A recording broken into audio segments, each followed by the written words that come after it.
Listo, chiquillos. Arrancamos con la siguiente lección. Acabamos de cerrar, ¿verdad? Ya estudiamos todo lo que tiene que ver respecto a los testigos de Jehová. Estamos, ¿verdad?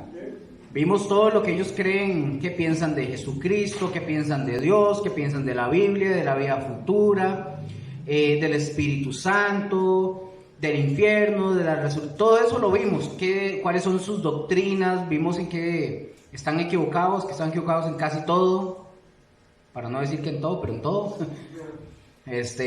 Vimos eso. Entonces vamos a arrancar en esta, ya finalizando ya los testigos de Jehová, y vamos a arrancar de una vez y de lleno. Vamos a ver las doctrinas respecto o lo que creen los mormones.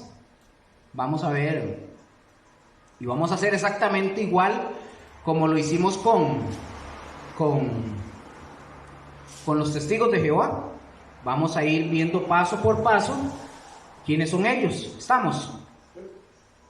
Entonces arrancamos. Dice, la doctrina de los mormones, parte 1. Ahí está en la pantalla. Dice que los mormones se fundaron el 21 de septiembre de 1830. El fundador, ya mucha gente lo ha escuchado, su fundador fue Joseph o José Smith. Él era de Ontario, Nueva York. Se dice que este Joseph Smith recibió una revelación de un ángel sobre unas tablas donde estaba escrito lo que sería, entre comillas, la verdadera iglesia, y que debería llamarse la Iglesia de Jesucristo de los Santos de los Últimos Días. Veamos qué dijo Joseph Smith en un documento que él escribió. De hecho, esto que les voy a poner en la pantalla viene como testimonio en uno de los libros que ellos utilizan, ¿verdad? Y este es el testimonio de él. ¿Ocupa apuntar algo más? No. Vean lo que dice. Dice este señor, Joseph Smith, dice: encontrándome en el acto de suplicar a Dios, apareció una luz en mi cuarto que siguió ¿qué dice ahí? Que siguió aumentando, es que se me fueron unas palabras, perdón. Que siguió aumentando hasta que la habitación quedó más iluminada que al mediodía, cuando de repente o repentinamente se apareció un personaje al lado de mi cama, de pie en el aire. Me llamó por mi nombre y me dijo que era un mensajero enviado de la presencia de Dios llamado Moroni. Dijo que se hallaba un libro escrito sobre planchas de oro, el cual daba una revelación de los antiguos habitantes de ese continente, el continente americano, ¿verdad? Así como el origen de su procedencia. Y este es el testimonio del fundador, de Joseph Smith. Repito, él nació el 23, el caso de él, ¿verdad? Él nació el 23 de diciembre de 1805 en Vermont, Estados Unidos. Se dice que fue criado en la pobreza, y en 1820 hubo un gran movimiento evangélico en Nueva York, y se dice que José Smith fue a orar al bosque preguntando a cuál iglesia debía de pertenecer, o cuál era la verdadera iglesia. Fue cuando se le apareció el ángel, entre comillas, que ya leímos. Así fue como él recibió esa revelación. Recordemos algo, esto no viene aquí, pero recordemos que ¿qué les ha pasado? Yo no sé si se los mencioné en algún momento, pero todas las sectas y todas las herejías que han surgido y las falsas doctrinas surgen de interpretaciones de la palabra, interpretaciones privadas. Es decir, la palabra, escribe Pedro y dice que la palabra no es de interpretación privada. Es decir, ¿qué le pasó a él? Porque hay varias historias. Ustedes buscan y ustedes leen bien la historia, ustedes van a descubrir que él era una persona que también venía de un hogar, como lo dice, evangélico. Tenía creencias, etcétera. Pero él, en su afán, ¿verdad?, como de ver cómo se estaba moviendo la cosa, un día él decidió tomar la Biblia y se fue solito, se aisló y se fue a darle la interpretación y ahí le apareció el ángel ese y todo eso. ¿Qué le pasó? Él hizo una interpretación privada también. Entonces ahí vienen muchas doctrinas, nacen de la interpretación privada. Yo no puedo darle la interpretación a la Biblia metiéndome en mi casa creyendo y yo diciendo, es que esto es así. No, la Biblia no es de interpretación privada, no es lo que yo creo y luego yo lo pongo como una doctrina. Hay que, un montón de cosas más, pero bueno, eso era aparte. Los miembros de la iglesia del Nuevo Testamento, ¿se acuerdan cómo los llamaban? Santos, ¿se acuerdan? A los primeros les decían santos. De ahí los mormones tomaron para llamarse a sí mismos los santos de la iglesia o los santos de los últimos días. Ellos dicen que están basados en Jesucristo y también dicen que son cristianos. Pero la verdad es que de cristianos no tienen absolutamente nada. Los mormones, escuchen, no beben alcohol, no toman café, no fuman, etcétera, etcétera, etcétera. Y eso son prácticas morales, básicamente no son malas, digamos, no son malas, pero existen muchas otras prácticas que sí están fuera de la escritura que ellos hacen. Y es cierto, no toman, no fuman y no practican muchas otras cosas que hacen ellos como de vida moral. Pero la realidad es que muchas de sus otras prácticas están totalmente contrarias a lo que la escritura nos presenta. Los mormones, si ustedes los han visto en algún momento, visten con buena ropa. Una camisa blanca, andan con su maletincito, una corbata, bien vestidos. ¿Los han visto ustedes? ¿Usted, David? Está en el baño. Sí. Gracias, Liliana. Ya quedó ahí. Ustedes nunca van a encontrar un mormón con camiseta, con short, con tenis, en chanclas. No los van a encontrar. ¿O ha visto alguno así? No los van a encontrar. Ellos siempre andan con su camisa blanca, su corbatita, un buen pantalón, siempre están bien vestidos, nunca andan solos. Yana, nunca andan solos. Y generalmente ellos andan de 2 en 2, pero nunca andan solos. Como decía, ellos usan buena ropa, tienen muy buenos modales, hablan de una nueva revelación y se presentan como creyentes de la Biblia. Son misioneros en su gran mayoría los que hacen ese trabajo y usan terminologías cristianas para predicar. Y usando estas terminologías de la Biblia engañan y presentan sus enseñanzas igual que los testigos de Jehová. De la misma manera ellos se meten. Espere para ver. Ok. De la misma manera ellos se meten con las familias, igual. Los mormones, aquí está, voy a ponerlo ahí está. Los mormones usan la Biblia solo para comenzar, ¿será esta? Sí, solo para comenzar, pero después de que ya empezaron, que ya lograron infiltrarse en el hogar de las familias, sacan el libro del Mormón o el libro de Moroni. La iglesia mormona tiene su sede en el estado de Utah. Ahí está, en el estado de Utah, en los Estados Unidos. Hay aproximadamente, chiquillos, aproximadamente 15 millones de miembros de los que conforman la iglesia mormona en todo el mundo. De igual forma, como lo hicimos con los testigos de Jehová, vamos a hacerlo con ellos. También para ver cómo cada doctrina la toman de una manera diferente a las doctrinas que nosotros creemos, pero ellos las presentan de una forma diferente. Dime, Yana. Una iglesia. Bueno, un edificio, pues. Vamos a comenzar con la primera parte. ¿Ocupada apuntar algo, ¿está? No, ok. ¿Qué dice la primera diapositiva? Acuérdense que estamos usando los mismos 6 puntos como lo hicimos con los testigos de Jehová. ¿Qué piensan los mormones acerca de la Biblia? Ellos dicen que la iglesia apóstata, pongan atención, ellos dicen que la iglesia apóstata es la iglesia católica, que es la que ha tomado desde los primeros años de los siglos, o sea, casi desde el siglo IV y V, hasta nuestros días y que ha corrompido gravemente la Biblia. Básicamente de los dos no se hace uno, pero por eso ellos dicen que el libro del Moroni fue inspirado y que se encuentra por encima de las Escrituras. ¿Voy? Este concepto este es el concepto que ellos tienen de la Biblia.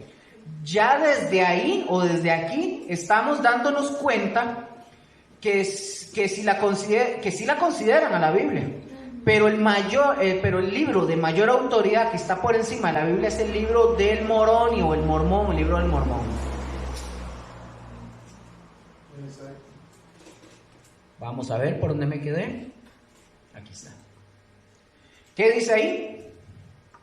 Los mormones se exaltan demasiado el libro del Moroni. Los mormones exaltan demasiado el libro del Moroni. ¿Qué más sigue? Ellos dicen que la pura Biblia es insuficiente y que tiene muchas limitaciones. Stop. Ellos dicen que la pura Biblia, ¿qué es? Insuficiente. Ya está fregada la cosa. Siga, perdón. Y que tiene muchas limitaciones y le falta autoridad, pues no contiene toda la verdad que Dios desea darle a su pueblo. Para los mormones existen 4 libros que tienen la misma o le dan la misma unidad que las Escrituras. 4 libros. 4 libros, ok. Vemos que es obvio que todo está adaptado y acomodado como siempre, ¿verdad? Como los testigos de Jehová, de la misma forma, con los libros, el atalaya y todo eso que habíamos visto. Vamos a ver cuáles son esos 4 libros. Dicen los cuatro libros que ellos consideran. Aquí ahorita vamos a ver algo, pero entre esos 4 está la Biblia. Usan 3, pero entre los 4 está la Biblia. ¿Cuál es el primero? El primero es el libro del Mormón o del Moroni. O del Moroni. Número 2, no, yo lo leo, David ahorita lee el 3. Número 2, perdón. También tiene un testamento de Jesucristo que pretende ser un registro de los tratados de Dios o de los tratos de Dios con los habitantes de aquí, de la antigua América. Estos escritos datan desde los 2000 años antes de Cristo hasta 400 años después de Cristo. Ahí vienen todos estos escritos que, según ellos, los mormones, esto es mucho más que las Escrituras. Número 3, David. Luego tienen otro libro que es un texto que data desde 2000 años antes de Cristo hasta 400 años después de Cristo. O sea, lo que sea es lo que ellos escribieron. Así es como ellos lo manejan. No es que realmente sea un libro comprobado de los años. Hasta ahí. Y número 4 dice: otro libro es la perla de gran precio, que son secciones de revelaciones y traducciones de escritos de José Smith. Vamos a ver. Esos son los 3 libros, porque el otro es la Biblia. Libro del Mormón. Si pueden ver, aquí dice otro testamento de Jesucristo, la perla de gran precio, doctrinas y convenios. Para ellos, la mejor versión de la Biblia es la King James. Para ellos, la King James es la mejor. Esta es la versión inglesa, de las primeras. Para ellos no existe otra versión mejor que esta. Hasta la exaltan, incluso. De donde hacen una relación de los escritos de esta versión con el libro del Morón. Estoy aquí con el libro del Morón, no, del Moroni. Del Morón, ese es Morón, jala espantado. Los mormones dicen que la Biblia ha sido traducida de siglo en siglo y que por eso ha sufrido pérdida de muchas partes claras y precisas. ¿Se acuerdan que en algún momento yo les dije que de dónde salieron todos los rollos de las cuevas de Qumran, que salieron cuántos rollos y que todos eran ¿qué? Idénticos, no había un solo error, todos eran tal cual. Entonces la Biblia, aunque no tenemos los textos originales, pero tenemos copias 100% idénticas. O sea, no ha habido error, no ha habido cambio. Los copistas, ¿se acuerdan que los copian tal cual? Entonces, y vean que ellos están diciendo... Se absurda, porque el libro del Mormón, la Perla y los Convenios son copias. No son copias, eso lo hicieron ellos. No, pero sacan copias, de esos libros sacan copias. ¿Ah, sí? Es lo mismo, es lo mismo. O sea, son todas. Sí, qué lindo, ¿sabes? Entonces, otra vez repito, los mormones dicen que la Biblia ha sido traducida de siglo en siglo y que por eso ha sufrido pérdida de muchas partes claras y precisas. Observemos una frase. Yo tengo todos los libros, yo tengo el libro de convenios, de doctrinas y convenios. Esos que les enseñé, yo los tengo, se los voy a pasar porque quiero que vean, que ustedes mismos busquen y ustedes se den cuenta, que no digan lo que es que usted la tiene contra ellos. No, yo no la tengo contra ellos. Ellos, todo lo que yo les voy a mencionar acá, ellos lo ponen en sus libros y lo dicen. O sea, no es que yo vengo y digo, ellos dicen que hay vida en otros planetas. Ustedes dirán, lo que nos está jodiendo porque usted lo que quiere es que usted está en contra de ellos. Ellos lo escriben, ellos lo dicen. No lo digo yo. Entonces el mismo libro de ellos se los va a decir a ustedes. Ok, dice. Ok, en uno de esos hay una frase que dice del libro del Mormón, para que ustedes tengan una idea de este libro. El libro dice y enseña. Es más, voy a tratar para poder salir a tiempo con eso.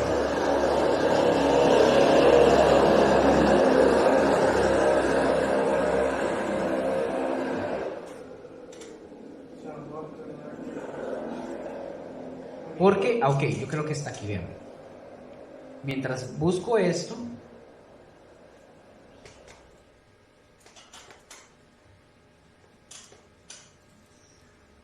ok, vean, vamos a ver si me sale aquí.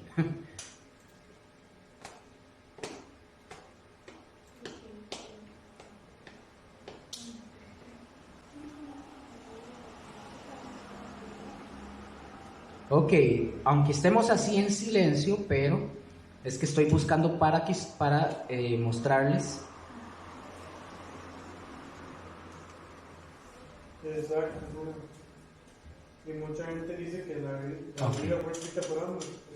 ¿Y por quién más fue escrita?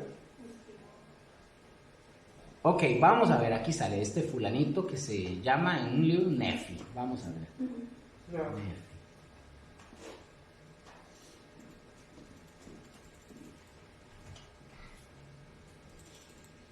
Vamos a ver, dice.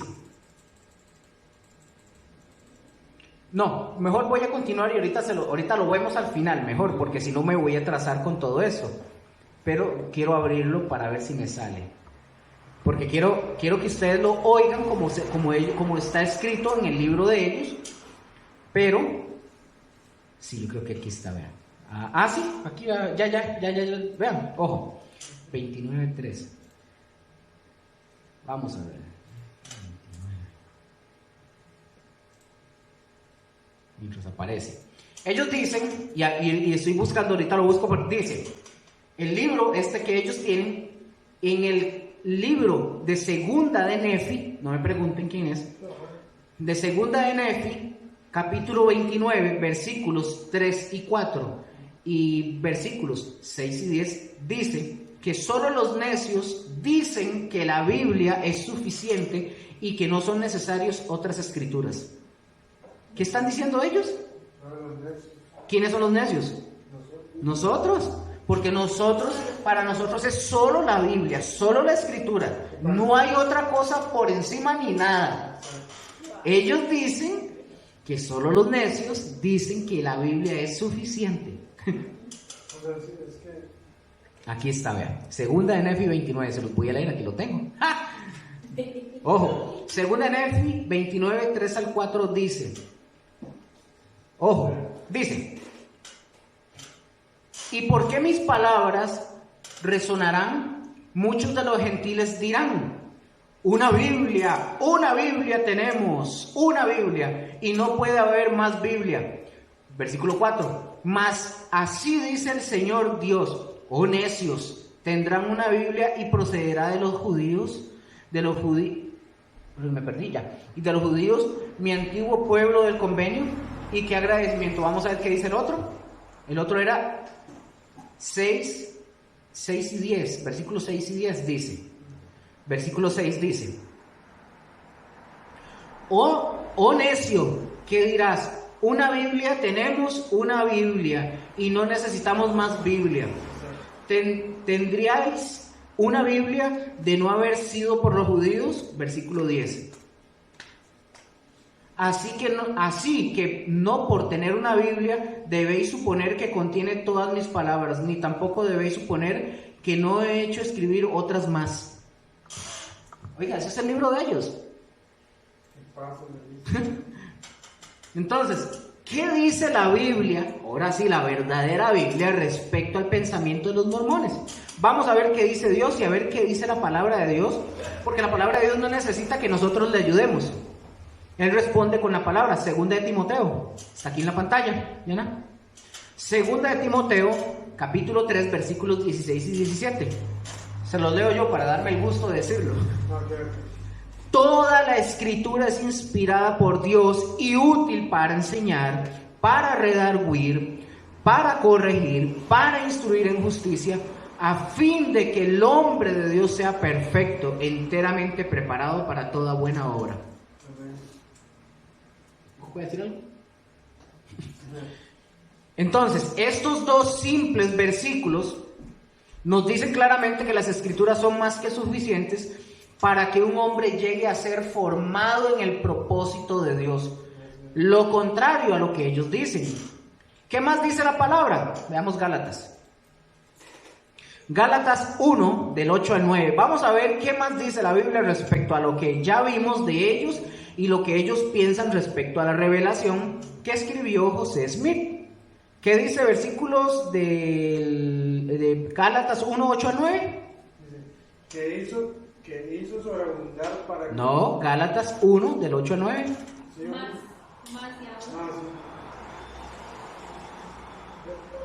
Mas si aún nosotros o un ángel del cielo os anunciaré otro evangelio. Anunciaré otro evangelio diferente. ¿Otro qué? Evangelio diferente del que os hemos anunciado, sea anatema, maldito.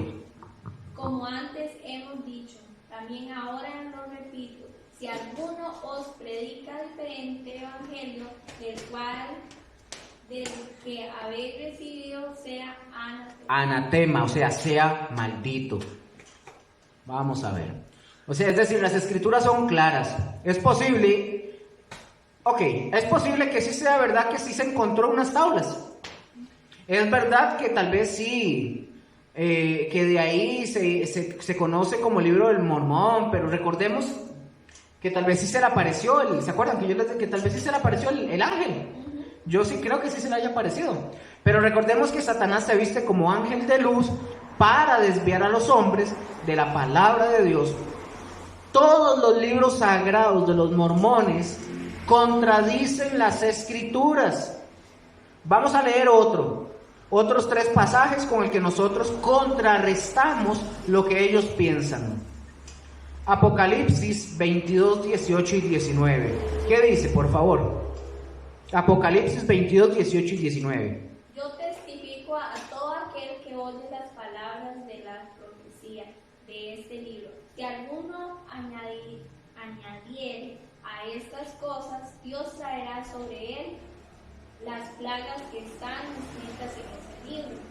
Y si alguno quitare de las palabras del libro de esta profecía, Dios quitará su parte del libro de la vida y de la santa ciudad y de las cosas que están escritas en este libro. Vemos cómo el mismo Dios condena a aquel o a aquellos que le añaden a la palabra o a aquel que le quita.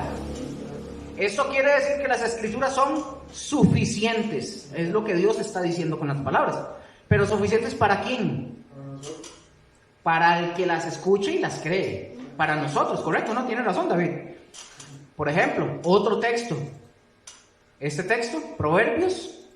¿Qué dice Proverbios 30 del 5 al 6? Toda palabra de Dios es limpia. Ok, ¿qué es? ¿Toda qué? Palabra de Dios es limpia. Es limpia, ajá. Él es escudo a los que en él esperan. No añadas a sus palabras, para que no te reprenda y seas hallado mentiroso. Correcto. Vamos a ver otra escritura que nos está diciendo cómo la palabra de Dios debe de ser para nosotros suficiente. Primera de Timoteo 6, 3 al 5. ¿Quién la lee, por favor? Primera de Timoteo 6, del 3 al 5. Si alguno enseña otra cosa y no se conforma a las sanas palabras de nuestro Señor Jesucristo y a la doctrina que es conforme a la piedad, está envanecido, nada sabe, y delira acerca de cuestiones y contiendas de palabras, de las cuales nacen envidias, pleitos, blasfemias, malas sospechas, disputan necias de hombres corruptos de entendimiento y privados de la verdad, que toman la piedad como fuente de ganancia. Apártate de tales. Apártate. De los tales. Yo creo con este versículo que nos habla de la suficiencia que deben de ser todas las escrituras, la Biblia para nosotros, la Biblia que tenemos, ¿verdad? Nosotros. Y tenemos que entender, chicos, claramente que la sana doctrina, las sanas palabras de Dios para nosotros siempre van a producir, como ya lo hemos dicho, una buena conducta. Pero la enseñanza errónea, la falsa doctrina, siempre va a producir malas conductas, como lo está describiendo la misma Biblia. Y la Biblia contradice claramente lo que ellos piensan. Y vea que apenas estamos empezando con ellos. ¿Qué piensa? Vean, ojo. ¿Qué piensan acerca de Dios? Ya vimos. Vamos empezando. Ya vimos qué piensan acerca de la Biblia, creo, ¿verdad? El primero. Ahora vamos a ver qué piensan acerca de Dios. ¿Qué dice ahí? En un principio, cuando comenzaban los mormones, ellos enseñaban que solo había un Dios. Esa era la enseñanza de ellos al principio. Pero posteriormente los mormones comenzaron a enseñar que había 3 dioses. Entonces, vamos a ver. Ya vimos lo que ellos piensan acerca de la Biblia. ¿Qué piensan acerca de Dios? Vamos a ver ahora cuál es su creencia. Por eso, chiquillos, es importante la declaración de nuestra fe. Es algo básico que un creyente conozca en qué creemos. Si nosotros pertenecemos a una iglesia, pues qué bendición, pero ¿en qué creemos? ¿Qué piensan o qué pensamos acerca también de Dios? Aquí está lo que dijo Estefanía. En un principio, vean qué interesante lo que estoy diciendo. ¿Qué creemos nosotros? Porque ellos en un principio, cuando iniciaban los mormones, ellos enseñaban que solo había un Dios, iban bien. Esa era la enseñanza. Pero posteriormente los mormones comenzaron a enseñar que había 3 dioses. ¿Se acuerdan que era eso? ¿Ustedes se acuerdan? Cuando se los había enviado por... Ellos que empezaron a... Yana, ellos empezaron y negaron a negar la unidad de la Trinidad y decían que eran 3 dioses, el Dios Padre, el Dios Hijo y el Dios Espíritu Santo. No lo están poniendo como la Trinidad, lo están poniendo que cada uno es un Dios.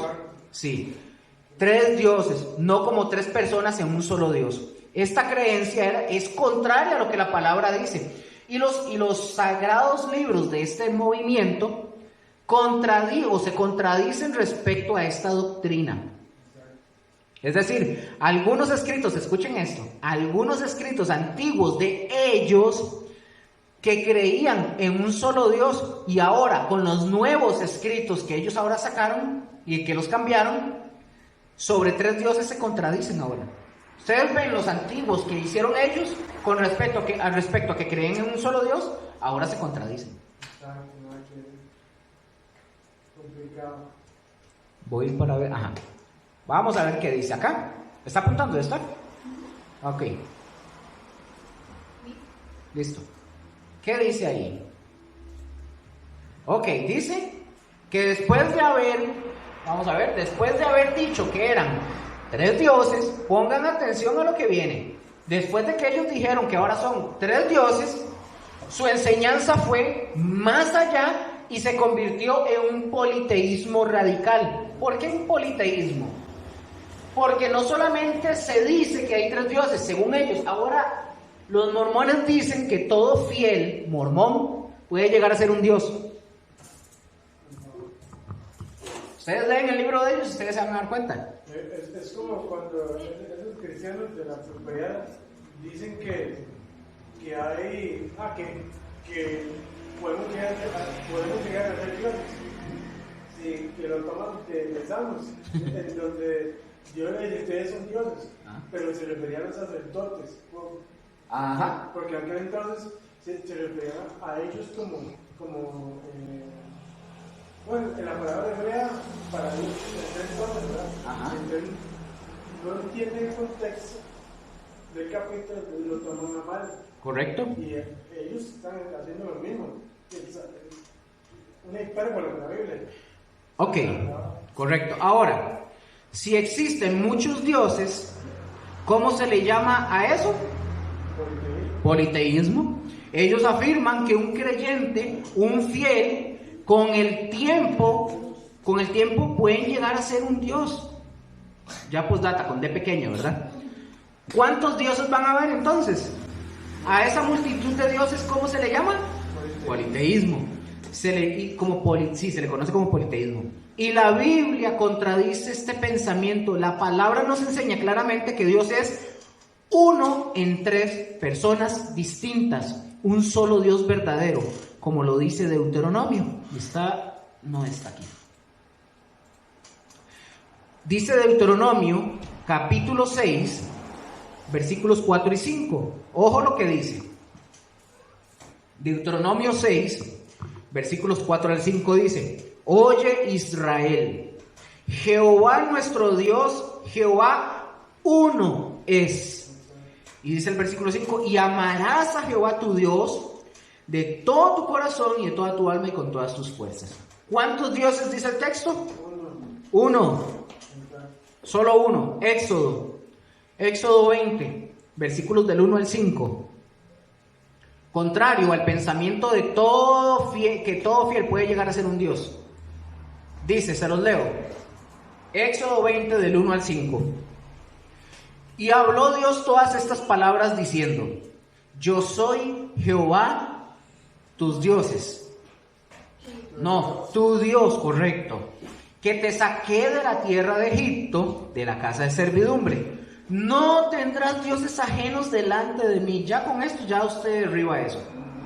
No te harás imagen ni ninguna semejanza de lo que esté arriba en el cielo, ni abajo en la tierra, ni en las aguas debajo de la tierra. No te inclinarás a ellas ni las honrarás, porque yo soy Jehová tu Dios, fuerte, celoso, que visito la maldad de los padres sobre los hijos hasta la 3ª y 4ª generación de los que me aborrecen.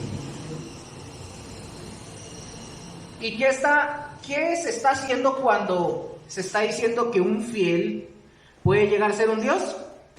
Se está contradiciendo lo que la palabra dice. Es contrario a lo que Dios dice en los 10 mandamientos. Y en el primer mandamiento lo dice: no te harás imagen ni ninguna semejanza de lo que está arriba en el cielo, ni abajo en la tierra, y todo lo que dijo el texto. Nada. Ellos enseñan acerca de este pensamiento de ellos, o de este pensamiento acerca de Dios y de lo que ellos creen en Dios. Enseñan que todos los dioses, pongan atención, ellos enseñan que todos los dioses, incluso Jesucristo y su Padre, sin excluir a nadie, dicen que todos los dioses, incluso Jesús y su Padre, tienen cuerpos gloriosos de carne y hueso y están sujetos a las leyes que gobiernan lo físico. ¿Entendieron eso?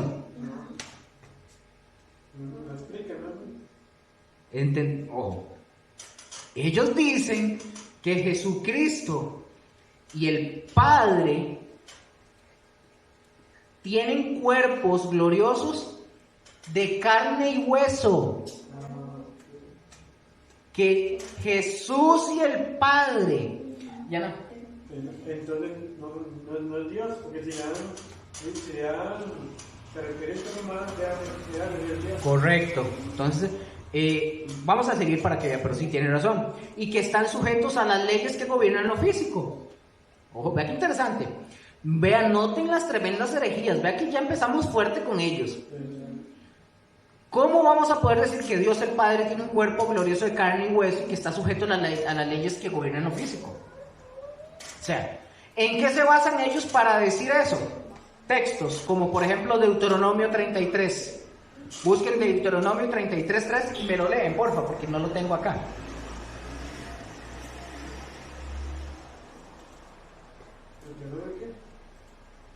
Aquí está, ya lo tengo acá. Pueden leerlo desde acá. Deuteronomio 33:3. Vean de dónde sacan ellos que dicen que Dios tiene un cuerpo físico. Aún amó a su pueblo. Todos los consagrados a él están en su mano. ¿En dónde? En su mano. Ajá. Por tanto, ellos siguieron en tus pasos, recibiendo dirección de ti.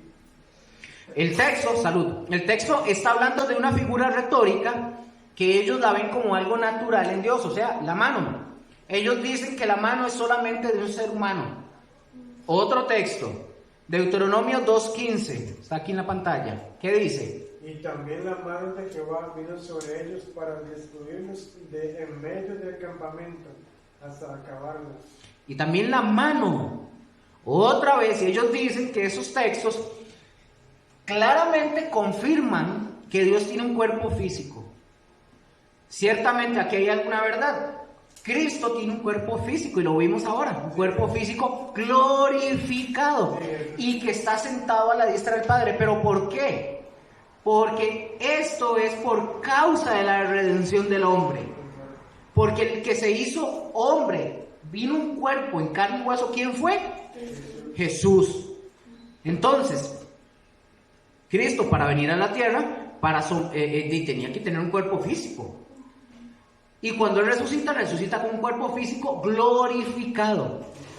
Y cuando Cristo establezca el cielo nuevo y la tierra nueva, eso va a ser algo completamente diferente. Vamos a ver volvemos cómo iniciar, pero de una manera diferente cómo se inició. Vamos a ver cómo se inició y todo lo que pasó en el fallo de Adán y Eva.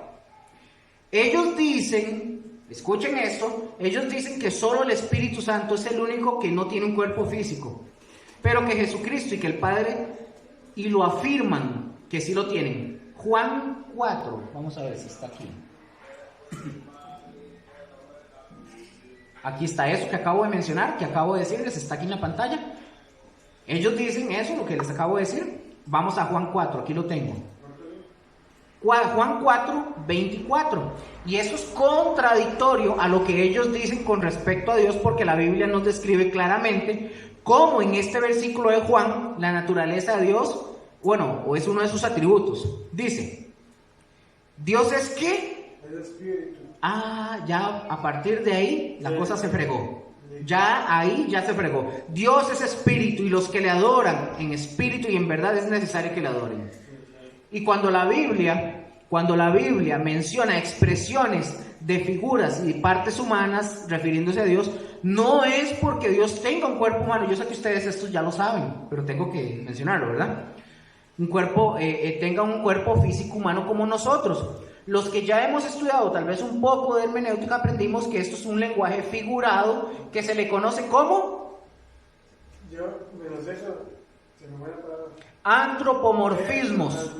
Así es como se le conoce, es decir, son figuras del hombre para mostrarnos una verdad de la acción de Dios y no porque Dios realmente tenga un cuerpo físico. Además de esto, enseñan que los dioses han sido humanos. No solo que tienen cuerpos físicos, sino también enseñan que los dioses han sido humanos y que tienen muchas esposas y procrean. ¿En serio? Y los hijos de estas uniones espirituales, necesito que pongan atención porque estas cosas tienen que grabárselas bien porque, es cada babosada. Y escuchen, y los hijos de estas uniones de entre dioses, uniones espirituales, esperan la oportunidad para nacer en este mundo. ¿Ustedes vieron la película de Soul? Soul. Sí. Ah, La de los que estaban como unas almas en el cielo esperando a caer un bebé. Eso es lo que están diciendo ellos. la de Disney. Ajá. Ellos dicen que los hijos de estas uniones espirituales están a la espera para la oportunidad de nacer en este mundo. Es decir, que no todos van a tener la oportunidad de nacer en este mundo como hijos de los dioses. Todo esto usted lo encuentra en el libro del Moroni. Jesús negó categóricamente la existencia de relación matrimonial en el cielo y de procreación entre los ángeles. Para empezar, que no son Dios. Mateo 22.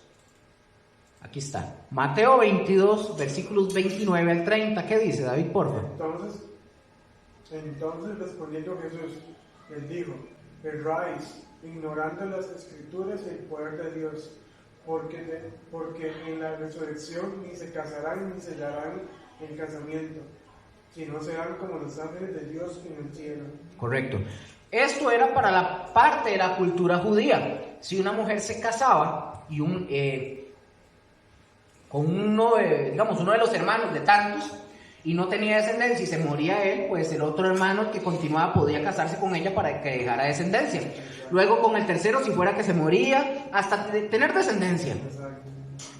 Esto quiere decir que todos seremos, seríamos todos como hermanos. No nos vamos a conocer, pero nuestra manera de pensar va a ser completamente diferente.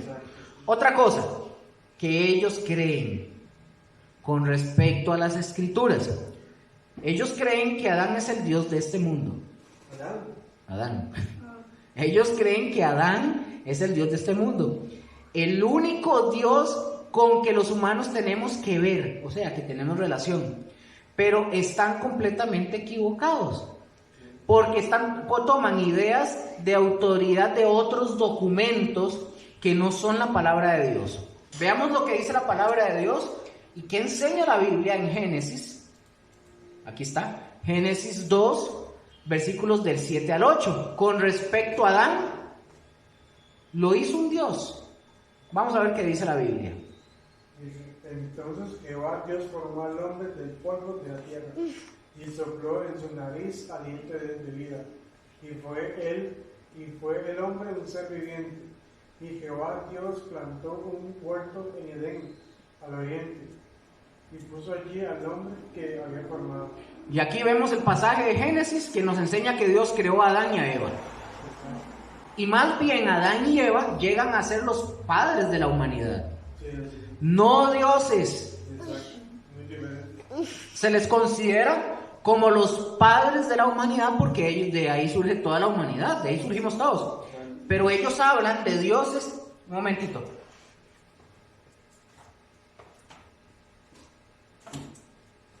Y ellos hablan de dioses y la Biblia enseña que Dios es solo uno. Isaías 45. Isaías 45, versículos del 5 al 6. Dice: yo soy Jehová y ninguno más hay. ¿Cuántos hay? Ninguno más. Ok. No, Ya hay también otro se les derriba. no hay Dios fuera de mí. Yo te ceñiré, aunque tú no me conociste, para que se sepa desde el nacimiento del sol y hasta donde se pone, que no hay más que yo Jehová y ninguno más que yo. ¿Quién está hablando en ese texto? Dios. Dios.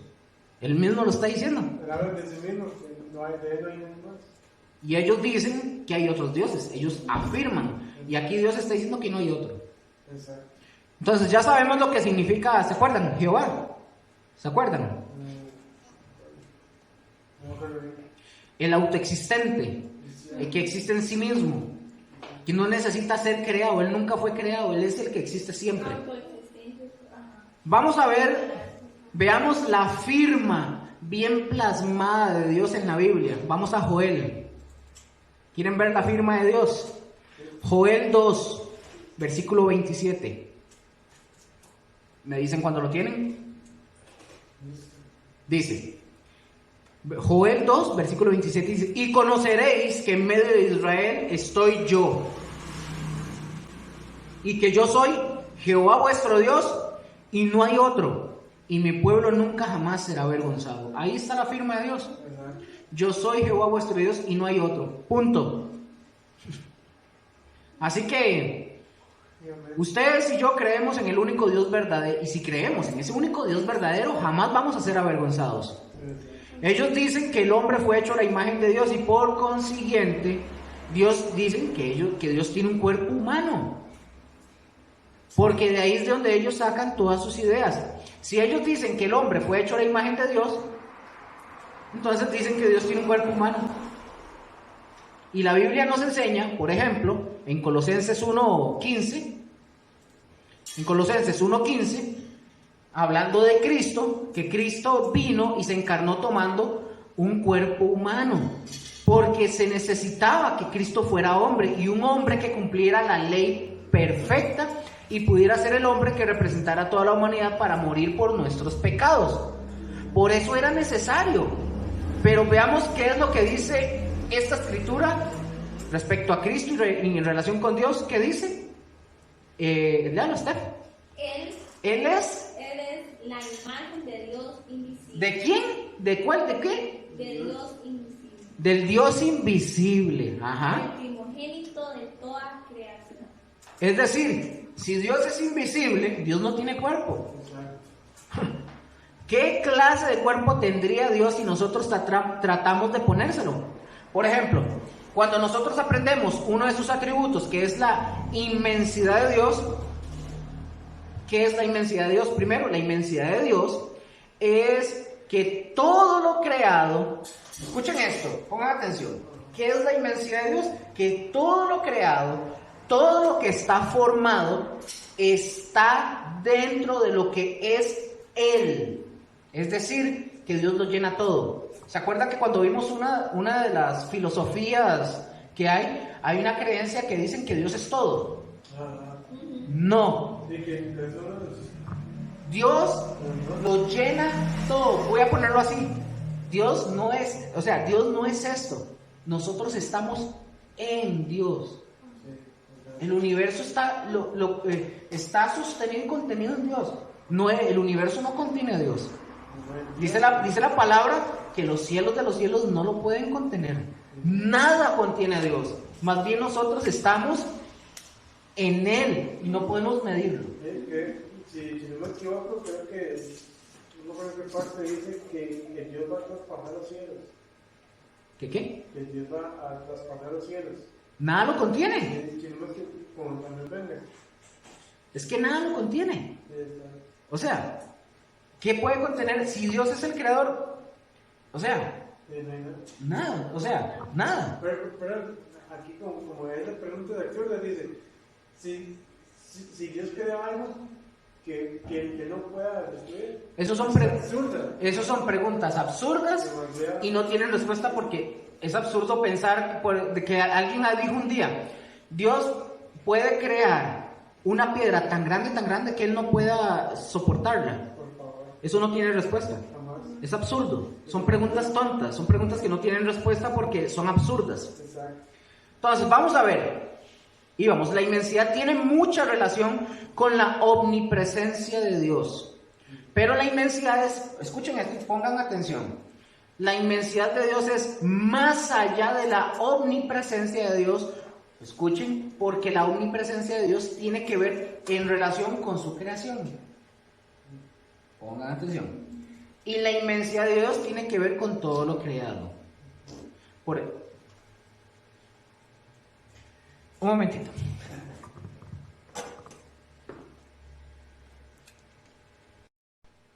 Entonces, ahora sí, les decía que la omnipresencia, vamos a ver, que la inmensidad tiene mucha más relación con la omnipresencia, pero la inmensidad es más allá de la omnipresencia, porque la omnipresencia de Dios tiene que ver con relación con su creación. Es decir, la omnipresencia, ¿saben qué es? Él está en todo, pero tiene que ver con la creación porque está en todos lados. Dios está aquí, sabemos que Él está viendo, que está escuchando, pero la inmensidad tiene que ver, perdón, aquí me equivoqué. Dice que la omnipresencia de Dios tiene que ver con relación con su creación. Nosotros, ¿verdad? pero la inmensidad tiene que ver con lo creado. Es decir, Él abarca todo.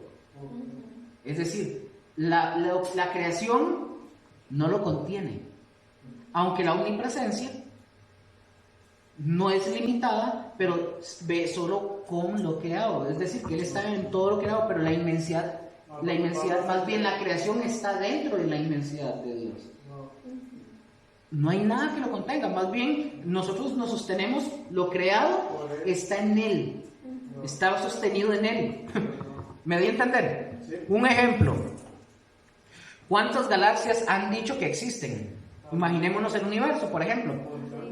Dios está en todo, Dios no es todo, está en todo. Dios llena todo. ¿Me doy a entender? Y no podemos ponerle límites a Dios con un cuerpo humano. Colosenses 3:10 dice, se los leo. Colosenses 3:10 dice: y revestidos de nuevo, el cual conforme a la imagen del que lo creó, se va renovando hasta el conocimiento pleno. Este versículo nos está hablando de la nueva vida que nosotros tenemos. Y la nueva vida que nosotros tenemos no es que se nos dio otro cuerpo. Todavía no. ¿En qué consiste la vida nueva? En una nueva vida espiritual. Esa nueva vida espiritual es conforme a la imagen del que lo creó, es decir, Dios. Todos estos pasajes nos demuestran que Dios en su esencia es invisible, es espíritu, y que la semejanza con la que creó al hombre no es lo físico, sino es una imagen espiritual que tiene que ver con lo intelectual, con lo moral, con lo emocional y con lo volitivo. ¿Se acuerdan? Volitivo.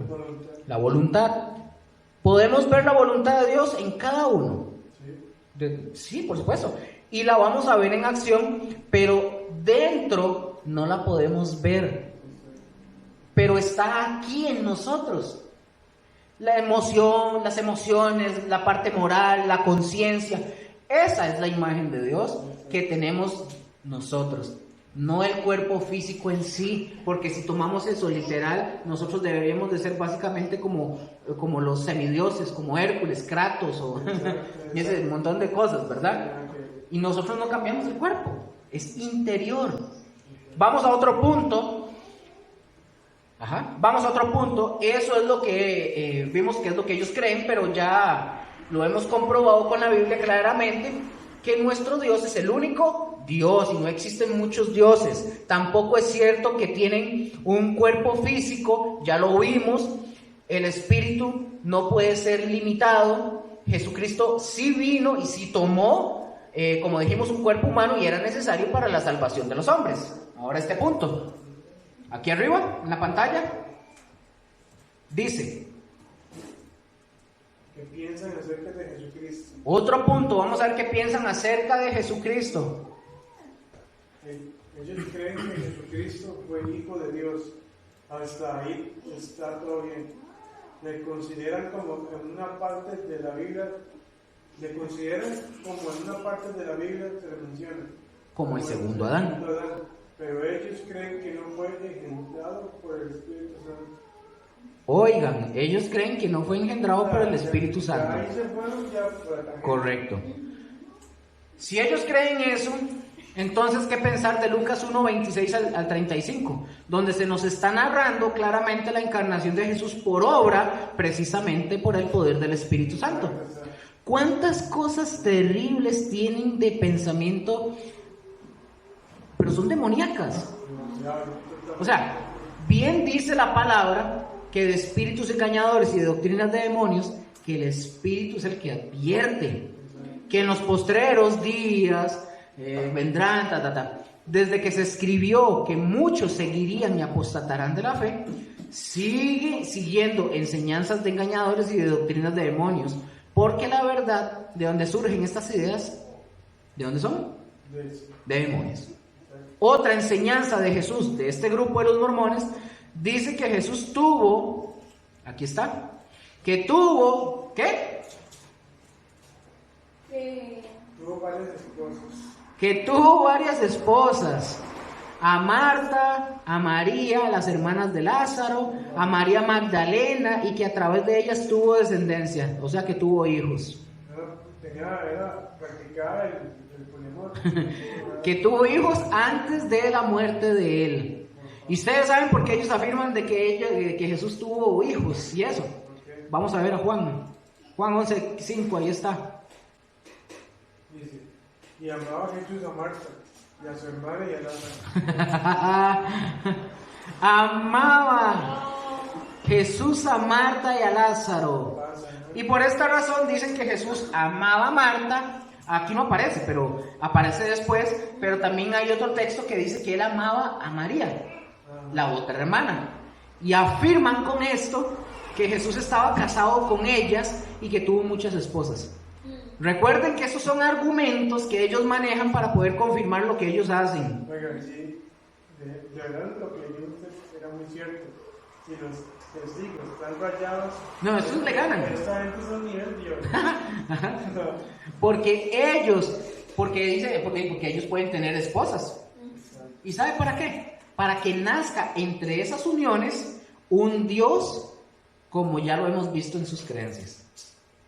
Ellos dicen que entre más esposas e hijos tengan, van a alcanzar a ser dioses. Sí. Parece como esas sectas raras, en donde entre más viene materia descende, más alto va a estar. Vamos a ver otro ejemplo. Isaías 53:10. Con todo eso, Jehová quiso quebrantarlo, sujetándole a padecimiento, cuando haya puesto su vida en expiación por el pecado. ¿Verá qué? Linaje. Vea cómo ellos aíslan los textos. Exacto. Vivirá por largos días y la voluntad de Jehová será en su mano prosperada. Ok, y ellos toman esa expresión, verá linaje, para decir que por eso él tuvo varias esposas, para que esto pudiera ser verdadero y cierto. Y por eso Isaías, cuando usa la frase verá linaje, se está refiriendo a la nueva generación de hombres y mujeres que se levantarían espiritualmente por tener nueva vida gracias a Jesús. ¿Quiénes son ese linaje? Nosotros. Y los que vengan. El otro texto que habla de amar, porque me perdí, de amar, no se está refiriendo al amor eros, como ellos lo interpretan, para poder decir que Marta y María eran esposas de Jesús. Se está refiriendo, cuando dice que Jesús amaba, está hablando del amor ágape, el amor que solamente Dios puede proporcionar, el amor entre la familia de Cristo, que no tiene nada que ver con lo sexual, ni el amor calenturiento, es el amor ágape. Vamos a ver, aquí está, bueno, aquí lo puse, sí. Vamos a ver ahora, o a confirmar, cómo nada de esto es verdad, porque la Biblia habla, por ejemplo, en Juan 1:12. Vamos a ver esto. Juan 1:12.